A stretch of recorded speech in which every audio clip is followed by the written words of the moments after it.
I didn't know that Melania was going to be saying the Lord's Prayer, but I thought that was very beautiful. Thank you. Thank you. It's so great to be here in Florida, my second home with you. This is a state I truly love. This is a state where we all had great victory together. Thank you.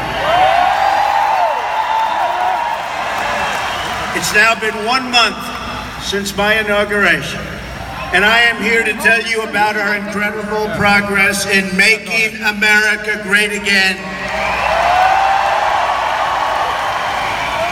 And I'm also here to tell you about our plans for the future, and they're big and they're bold, and it's what our country is all about, believe me. I'm here because I want to be among my friends and among the people. This was a great movement, a movement like has never been seen before in our country or probably anywhere else. This was a truly great movement, and I want to be here with you, and I will always be with you. I promise you that.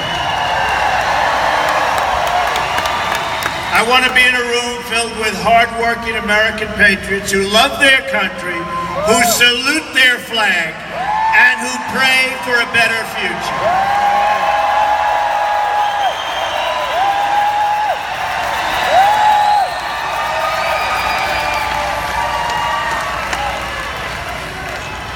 I also want to speak to you without the filter of the fake news.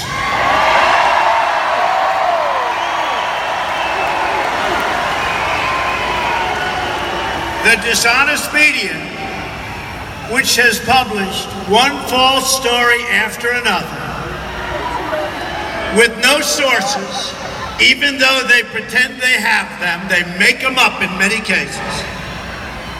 They just don't want to report the truth, and they've been calling us wrong now for 2 years. They don't get it, but they're starting to get it, I can tell you that. They've become a big part of the problem. They are part of the corrupt system. Thomas Jefferson, Andrew Jackson, and Abraham Lincoln, and many of our greatest presidents fought with the media and called them out, oftentimes, on their lies.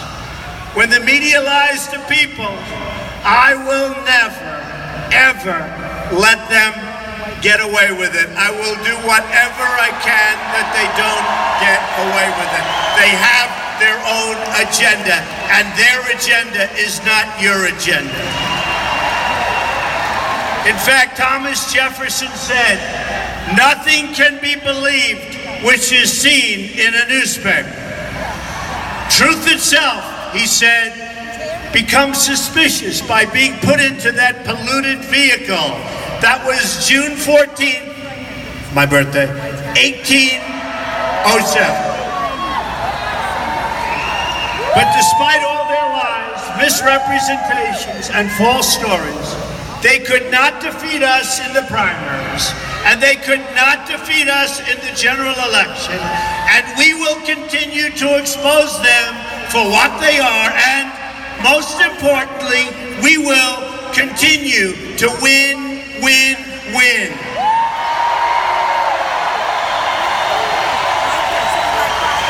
We are not going to let the fake news tell us what to do, how to live, or what to believe.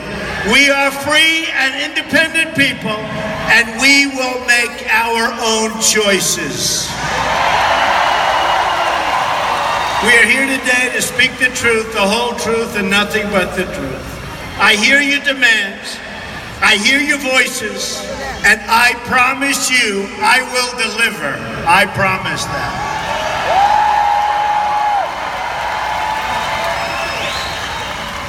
And by the way, you've seen what we've accomplished in a very short period of time. The White House is running so smoothly. So smoothly. And believe me, I and we inherited one big mess. That I can tell you. But I know that you want safe neighborhoods where the streets belong to families and communities, not gang members and drug dealers who are right now, as I speak, being thrown out of the country, and they will not be let back in. We will have strong borders again.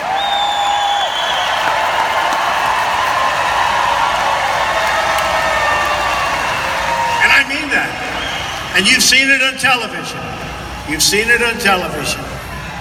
General Kelly, now Secretary Kelly, he's really doing the job. You're seeing it, the gang members, bad people. I said it day one, and they're going out, or they're being put in prison.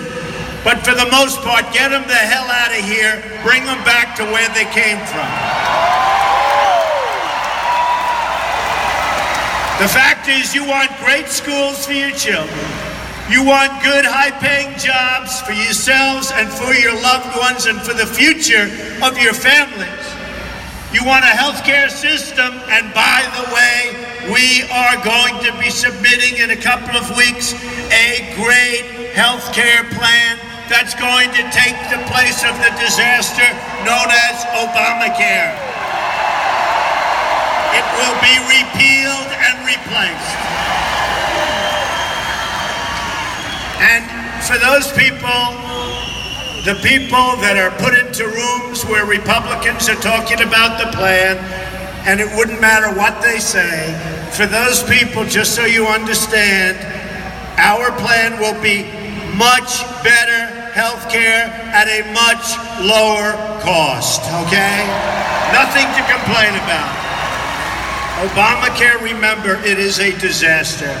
You want low-cost American energy also, which means lifting the restrictions on oil, on shale, on natural gas, and on clean, very clean coal. We're going to put the miners back to work. The miners go back to work. You want us to enforce our immigration laws and to defend our borders. You want fair trade deals and a level playing field. We don't have a level playing field because you understand that when American workers win, America as a country wins and wins big. And every country over the last long period of time has been taking advantage of the stupidity of our politicians. It's not going to happen any longer. You want lower taxes, less regulation, millions of new jobs, and more products stamped with those beautiful, beautiful words, made in the USA. You want to make it easier for companies to do business in America and harder for companies to leave. We don't want companies saying, everybody's fired, we're moving to another country, we're going to make the product, sell it across the border, and isn't that wonderful? Not going to happen anymore. We're going to have strong borders, and when they want to sell that product back across our border, they're going to pay a 35% tax, and you know what? They're never going to leave. They will never, ever leave. And you've seen that because I've already displayed it for the last 2 months, even before I got into office. They're not leaving. And if they do, they're going to pay a very, very big price for terminating the relationship to our workers. You want a government that serves the people, not the donors and not the special interests. In short, you want a government that keeps its promises. A great spirit of optimism and sweeping, and you see it, it's sweeping all across the country. Look at what's happening to the stock market. Look at what's happening to every poll when it comes to optimism in our country. It's sweeping across the country, and in fact, every day for the last long period of days, the stock market, meaning companies, have been hitting new highs. They're going to start hiring. It's going to be a new day in America. You're going to be proud again. Jobs are already starting to pour back in. They're coming back in like you haven't seen in a long time. Ford, General Motors, Fiat Chrysler are bringing in and bringing back thousands of jobs, investing billions of dollars because of the new business climate that we are creating in our country. In Arizona, Intel, great company, just announced it will open a new plant that will create at least 10,000 brand new, beautiful American jobs. I followed through on my promise to withdraw from the job-killing disaster known as the Trans-Pacific Partnership, TPP. We have just terminated our relationship to it. We're going to have tremendous trade deals all over the world, but they're going to be bilateral, or as we would say, one-on-one. None of these deals will we get caught in quicksand, where we get mired in and we can't do anything about it, like, by the way, That's right, yeah. NAFTA and so many others. That's pretty cool, huh? And my administration has begun plans to crack down on foreign cheating and currency manipulation, which is killing our companies and really, really hurting our workers. We're going to end it.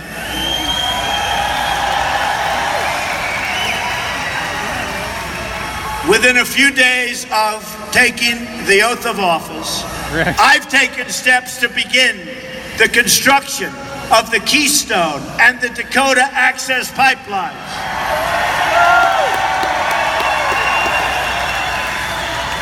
Anywhere from 30 to 40,000 jobs. Wow. And very importantly, as I was about to sign it, I said, who makes the pipe? Who makes the pipe? Something this audience understands very well, right? Simple question. The lawyers put this very complex document in front. I said, who makes the pipe? They said, sir, it can be made anywhere. I said, not anymore. So I put a little clause on the bottom. The pipe has to be made in the United States of America if we're going to have pipelines.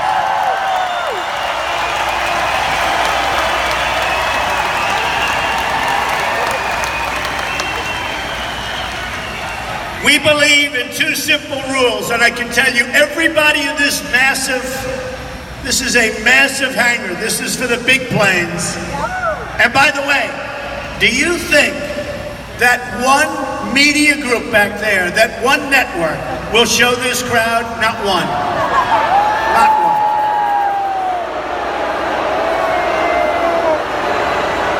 They won't show the crowd.